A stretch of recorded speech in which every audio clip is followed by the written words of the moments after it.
Good day, everyone. Welcome to Blacklogic. Hamas claims Israel turned down a deal to release all Gaza hostages, accusing Netanyahu of choosing war over peace. Trump lashes out at Netanyahu for breaking a ceasefire, saying Israel defied its advice and worsened the conflict. U.S. officials are reportedly angry at Netanyahu's unauthorized airstrikes in Syria, calling him unpredictable and reckless. New video footage shows Trump making graphic remarks about women, sparking fresh backlash amid election season. And this is going on between the 2016 season, going back a couple of years here. And one of Epstein's former girlfriends alleges inappropriate behavior by Trump, reigniting scandal ties between the two. And again, as we get more information and evidence verifiable when it comes to Jeffrey Epstein and the president, we're definitely going to keep you updated right here on Blacklogic.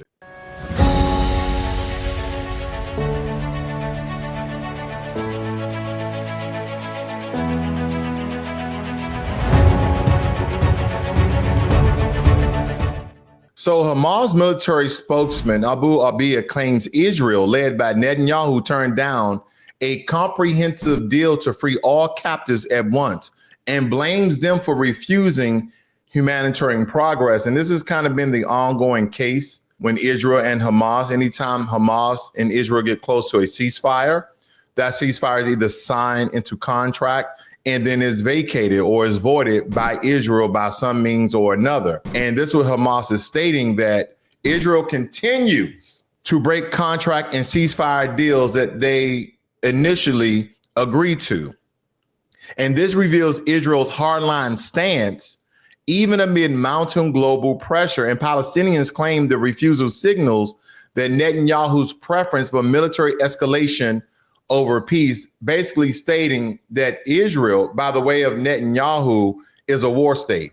They want to continue to oversee and to have the Palestinians in that region and using Hamas as an excuse to continue to occupy that region. So again, these are some of the top stories that I'm giving you guys, and only two this morning, because we're going to focus in on Israel as well as President Trump as it pertains to Jeffrey Epstein. Now, President Trump reportedly slammed Benjamin Netanyahu's rejection, echoed Hamas' claim, calling out the betrayal and accusing Israel of ignoring his calls. And Trump's outrage reflects his continued influence in the Middle East diplomacy, highlighting a clash of strategy between U.S. diplomacy and Israel's far-right cabinet. And U.S. officials, right, private labeled Netanyahu a madman for his aggressive Syrian bombardment that undermines Trump's foreign policy vision.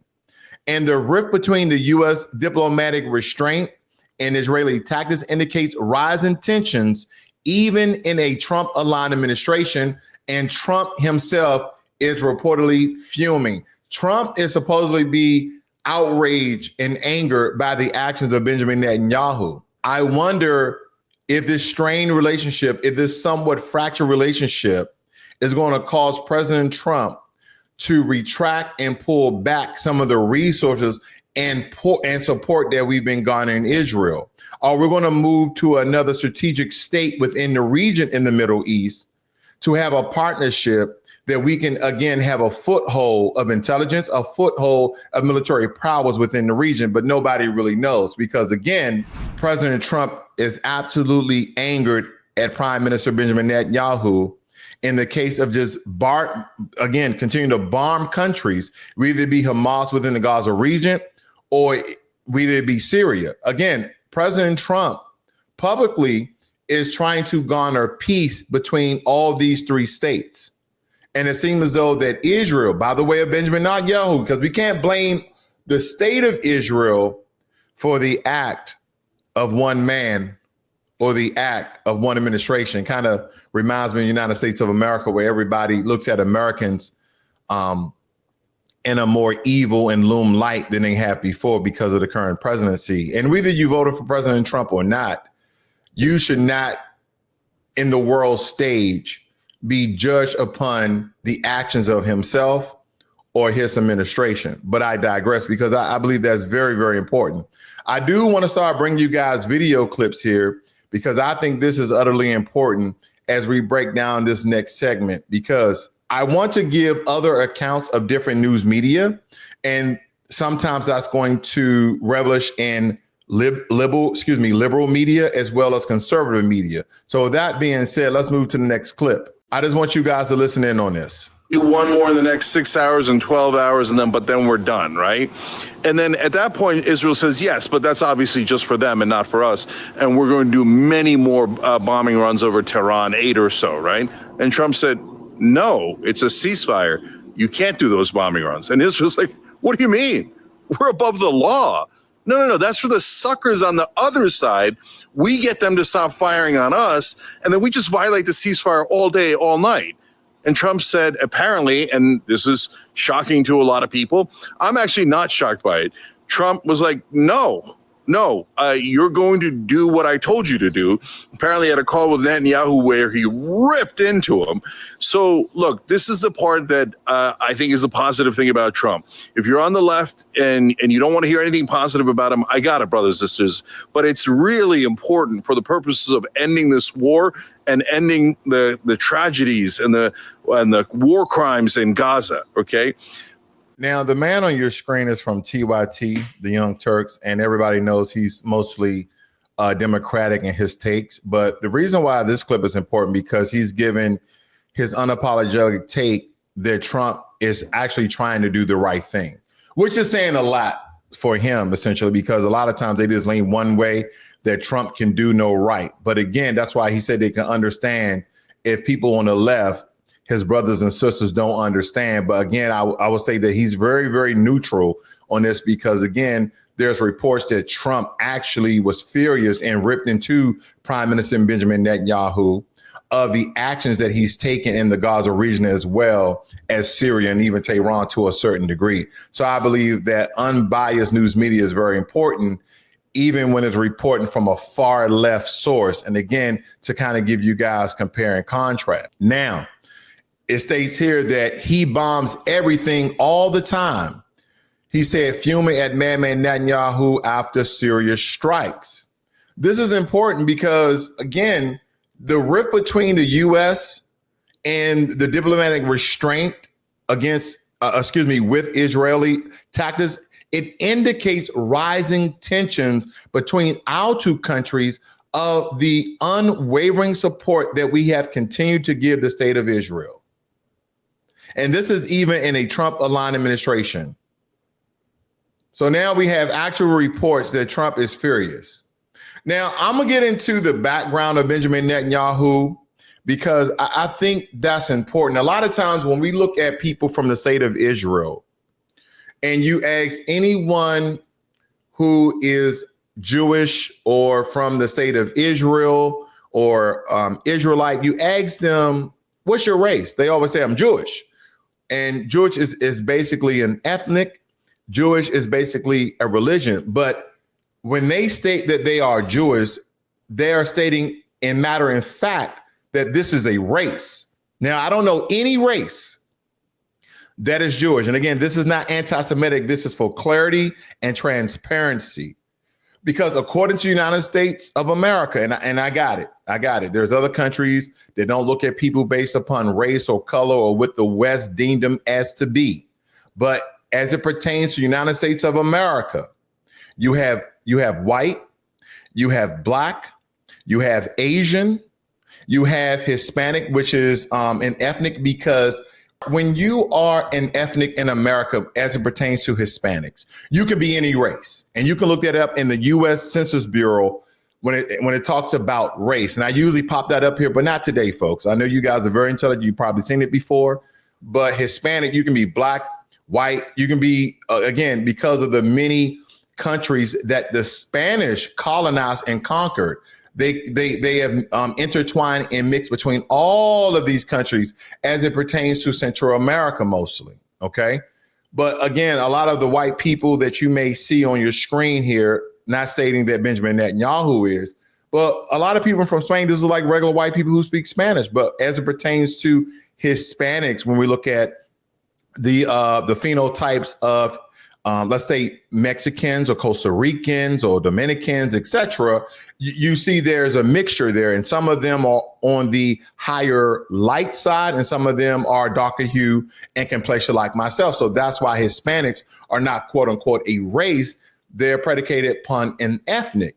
But when you talk to a Jewish person, because Jewish people come from all different demographics and all different racial backgrounds, but the depiction of a Jewish person, because of the highlighting of Ashkenazi Jews, they see mostly in light complexion, white colored people. So again, when people are thinking about the race of a Jewish person, someone states that I'm Jewish, I'm not white. I'm Jewish, I'm not white. I necessarily don't know what that means, because for a long time, and I think this is imperative to note, for a long time when people looked at a person's race, they most associated their race with their country. So if you guys did any bit of traveling, let's say when we went to Kenya last year, or was it earlier this year? No, it was last year. My family and I went to Kenya last year, and we saw Indian Kenyans, people who are Asian from the country of India, who has, when you look at East Indian, that complexion, okay, so Asian, dark colored skin, but he also, his nationality was Kenyan. Even though his race is Asian, okay, his ancestry and heritage is Indian, and his phenotypes correlates with that, but his nationality is Kenyan. But he's not a typical Kenyan. He's not a sub-Saharan African Kenyan. I want you guys to make this clear distinction, because I'm leading somewhere here. Because when you look into Benjamin Netanyahu's history, and you just do a quick Google search of where he's from, okay? He was born in Tel Aviv. It says Netanyahu was raised in West Jerusalem and the United States, no less. He returned to Israel in 1967 to join the Israeli Defense Force, also known as the IDF, and served in the Sayeret Makkah Special Forces. Okay. So nothing about his race or ethnic other than he's from Israel. Again, you can make the correlation that he's Israeli, he's Jewish. All right, because we understand that the state of Israel, the majority religion are Jewish folk. But again, as it comes to race and ethnic, anytime, well, I won't say anytime, majority of the time that I've asked or spoke to a person from Israel, or they stated that they were Jewish, as if Jewish was a race. You don't have to do much digging, folks. It's very easy. So the only thing I did was look into the parents of Benjamin Netanyahu, even though he was born partially in the U.S. by the way of Minneapolis, majority of the time in Israel, because he does speak Hebrew and he speaks English, fluently. You look into his parents. Now, this is Benjamin Netanyahu's father, Ben Zion, okay, Netanyahu, okay? But again, they changed their name. He changed their name. Listen to this. Now, Malowski, because they are from Polish descent. Now, Rennie, anytime you stated that, take for instance, if I said my wife is Polish, automatically people would think that they were white. Now, I understand that white is white is a race, but being from the state or the country of Poland, it's a nationality. But people will state that I'm Polish. Now, when you come to America and I state that I'm American, everyone knows that when you are American, you can be any race. But majority of these countries in Europe, especially Eastern Europe, okay, because again, this is very close to Russia, Belarus, all these different countries, is automatically associated with being white. Now, there was a story that I saw that a Black woman who was actually born in Russia. Her family from the 1930s was born in Russia. Now, they actually came from the U.S. and went to Russia. Now, she moved to the U.S. and because of discrimination, she moved back to Russia. And when she moved back to Russia, within 1 year, she was tormented, she was persecuted, and she was actually assaulted by her neighbors, okay? Right in front of her child, no less. And she spoke fluent Russian because, again, her family from the 1930s, being a Black woman, was Russian. Okay. That was her nationality. So again, that's why all this pertains, because before they moved to Israel, before they converted into Judaism, okay, being Jewish, so to speak, not Judaism, excuse me. Yeah. They changed their name from Milowski to Netanyahu.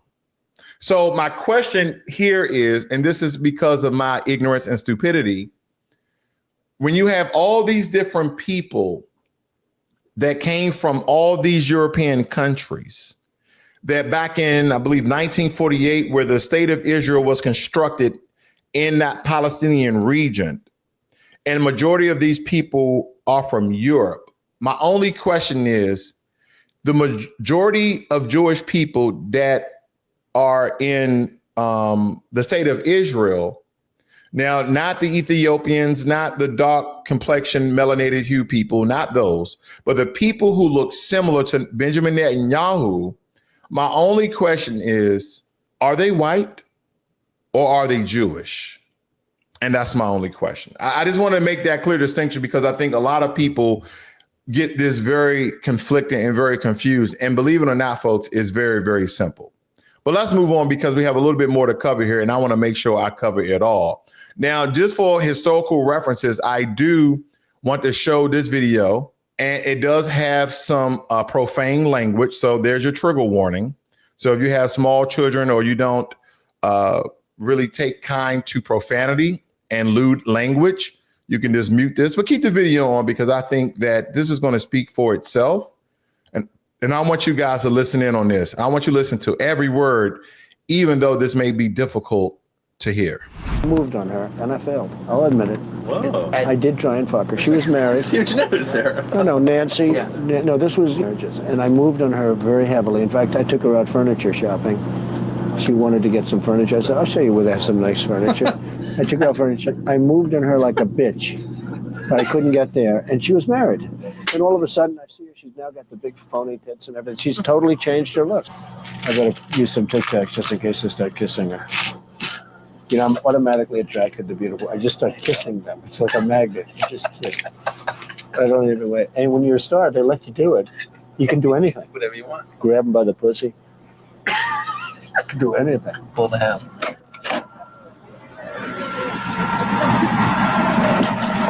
Hello, how are you? Hi. All right, that was the words allegedly from the president of the United States quite some time ago, him having a private conversation on the bus.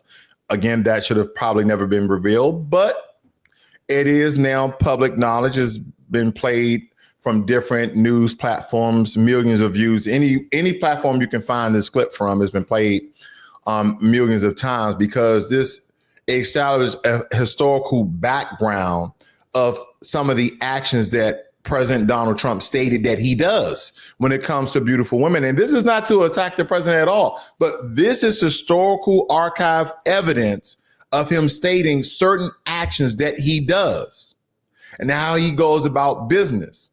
And even my wife, we went extensively about this particular story of this woman coming out 20, 30 some odd years later about the account and the interactions between President Trump, Mr. Trump at the time, and Jeffrey Epstein. That this was supposedly Jeffrey Epstein's girlfriend, as she stayed around 4 or 5 months, and that President Trump, or Mr. Trump at the time, as they was visiting Trump at Trump Towers, that she was basically groped over the entire visit. And afterwards, Jeffrey Epstein was furious that she allowed Trump to fondle her and feel on her lady parts right there very publicly in a business office during broad daylight inside the office, while Jeffrey and President Trump, Mr. Trump at the time, was having a conversation. And at that time, he was feeling her up and down. And I'll give certain takes that my wife and I just kind of comb through this, because one question is this. A lot of people don't know how trauma works unless you have been through some form of trauma that's closely related to something you can correlate with.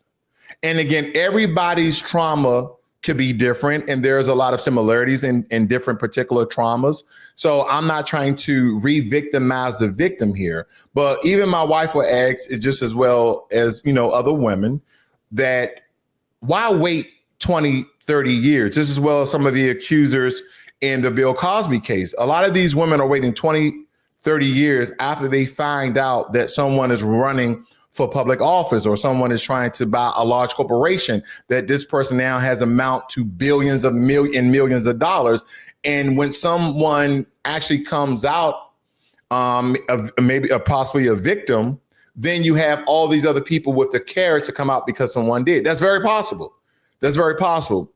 The question here is, this woman here, who was the ex-girlfriend of Epstein, why I am more inclined to believe her accounts, because she did get someone, quote unquote, world-renowned, who conducted a polygraph test that stated that the acts that she stated that occurred were true. I thought I'd let you hear quite a bit of this. I do have a question for you guys about the state of polygraphs and the certain questioning behind it. Listen in. Jeffrey Epstein's ex-girlfriend speaking out tonight. Stacey Williams, a former Sports Illustrated model who dated Epstein in the early 90s, has spent time with both Epstein and Donald Trump together. In one disturbing alleged incident, which Williams went public with last year before the presidential election, Williams says Trump groped her in front of Epstein at Trump Tower in 1993. Here's what she told our Sunland Sarfati when she first broke her silence.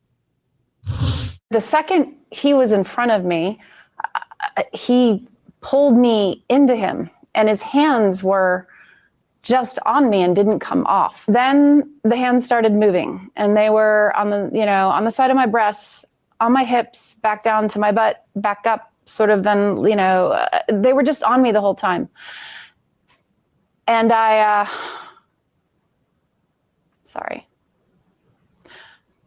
froze. Williams also claimed that Epstein and Trump looked at each other and smiled during the alleged incident, which Williams says she now believes was coordinated and, quote, some kind of weird, twisted game. Trump denied Williams's allegations through his campaign at the time, which said in part, quote, it's obvious this fake story was contrived by Kamala Harris's campaign. And Stacey Williams is out front now to speak out for the first time since the uproar over Trump's handling of the Epstein case. Stacey, thank you so much for joining us tonight. As you know, Epstein is dominating the news once again, and his relationship with Trump is under scrutiny. While you were dating Epstein, can you tell us how close these two men were? They were best friends. I dated Jeffrey for a period of more or less, I think about 4 or 5 months. And the only friend that he would mention every time we saw each other or had a phone conversation was Donald. And he would share a lot of anecdotes. I have plenty of anecdotes. And yeah, they were very close, and they were up to no good. And how did Epstein talk about Trump? Sort of what was the quality of those anecdotes and how he described him? There was a time when he mentioned that he had to check in on him because he was unwell and very upset about something that had happened. I remember because he was late to pick me up, and he was explaining why he was late. They were just, it was such a long time ago, but it was just that was his bro, that was his wingman. It was clearly, I'd hear about Ghilan and I'd hear about Jeffrey. And I met Ghilan in his house. She would come wafting in and out the home in New York. So he was clearly just someone that he talked about all the time. And again, I met Jeffrey the second time, and we started dating based on the reintroduction that happened at the Plaza Hotel at a Christmas party in 1992 that Donald Trump threw. And they were very, very close. So let's talk about this incident, alleged incident in 1993, where you say that Trump groped you in front of Epstein. I do want to note that CNN has spoken to 3 friends of yours who confirmed that you told them about this alleged incident over past decades. Can you tell me more about what happened that day, and particularly how Trump and Epstein interacted? Yeah, before I get into the details of what happened, which, obviously I told you guys and I've shared with. Now, I believe this next part in some regards. Now, again, I'm looking for some of the information behind this alleged polygraph, but this gives her more credibility, in my opinion, because she got polygraphed. Now, I want you to think about all these Me Too movement cases, public reports, that hundreds of women were being violated. Not saying that they wasn't, but I believe when you're making these very large, egregious allegations, and I don't care the status of a person, I don't care the status of the man, I don't care the status of the woman, but anytime you make these allegations, that there should be some sort of polygraph and just not the statements of someone who can make themselves emotional or non-emotional. There's people at the drop of a dime can make themselves cry, can make themselves weep. And again, this is not to re-victimize the victim, but this is to solidify and verify the claims of the accusations that they put on people, whether they male or female. Multiple outlets, the specifics of the assault that happened.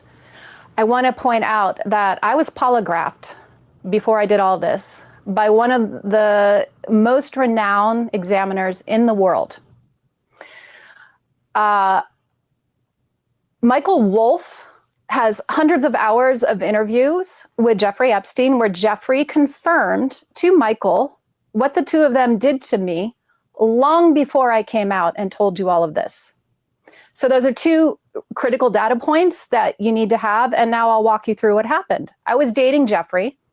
He was always talking about Donald. It was his bestie and everything. And he was joking about how Donald thought I was hot and Donald thinks I'm this or whatever, wants to talk to you. And he was telling me this as we were taking a walk down Fifth Avenue one day.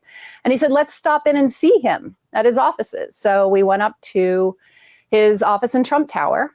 And within a couple of minutes, Donald was outside of his door, and his hands were all over me. They were on my breasts, they were on my butt, they were on, my hips, up and down, while the two of them just kept having a normal conversation. I don't remember exactly what was in the conversation. Again, this was, we're talking 90, this is 93 now. It was something about, it was irrelevant. It was like, oh, Stacey's career's on fire. She just did Sports Illustrated again, blah, blah, blah, blah, blah. And they were back and forth, smiling and grinning and carrying on a conversation while Donald ran his hands all over me. And, when that happens in broad daylight in someone's office and an assistant's walking back and forth, you're in shock. If it happens in a dark alleyway, right, you defend yourself. But when it's hidden in its brazenness like that, which is Donald Trump's forte, you go into shock. So I froze, and it was over and very quickly. It was a few minutes. And then we got back in the elevator, and Jeffrey's energy had changed. He was like seething. He was enraged. He wouldn't make eye contact with me. And then we got out on the street on Fifth Avenue, and he looked at me and he just started yelling at me, saying, why did you let him do that? And he was so enraged. And then I remember thinking, like, why did I? I felt like I was coming back into my body at that moment, and I was confused. So that's the story of the assault. And I do just want to note, Stacey, that Trump has denied these allegations, which you are well aware of. And I know at times you've referenced videos, which we have not confirmed the existence of. But I know that you felt that this was coordinated later when you look back on it. What was it that made you draw that conclusion? Well, I was sort of known in the industry for being somewhat combative with photographers who would expose themselves or do inappropriate things, or even guys who would touch or harass on the streets. And Jeffrey was aware of that. And I think he was excited. I think the gist in my mind, given what he knew and the way it played out, was, hey, I'm going to deliver this person to you who's actually not going to let you get away with what you do. And I did, because I froze. Like I said, when it's hidden in its brazenness like that, you freeze. And now, what's important about what she's stating, again, as I stated before, because of the polygraph, because of some of the accounts, even the Michael Wolff interview that Jeffrey actually as she stated, confirm the actions of President Trump, I believe provides her a little more credibility than other accusers. Now, the things that I question is, one, when Jeffrey Epstein supposedly, after leaving the Trump Towers in the visit with President Trump, or Mr. Trump at the time, that he was furious with her because she did not stop Mr. Trump at the time. And that to Jeffrey, it seemed as though that she wanted that attention. Now, again, I believe in some regards, he tried to become the victim and her, be the assailant in conjunction with Trump fondling her and touching her body parts right there in front of her. And again, in those awkward moments, I've heard women kind of go along with it because of fear of some sort, fear of retribution, fear of probably fracturing their relationship between her and Jeffrey. Maybe she really liked Jeffrey, trying to appease his friend by the way of, Mr. Trump at the time. So again, there's a lot to go off. And I don't want to re-victimize a victim when I'm about to state what I'm about to ask here. Because you was a strong advocate for women during that time and women who were getting sexually assaulted or sexually harassed in some regards. And this was during the day in Trump Towers. And as she stated, there was a secretary, there were people in the office.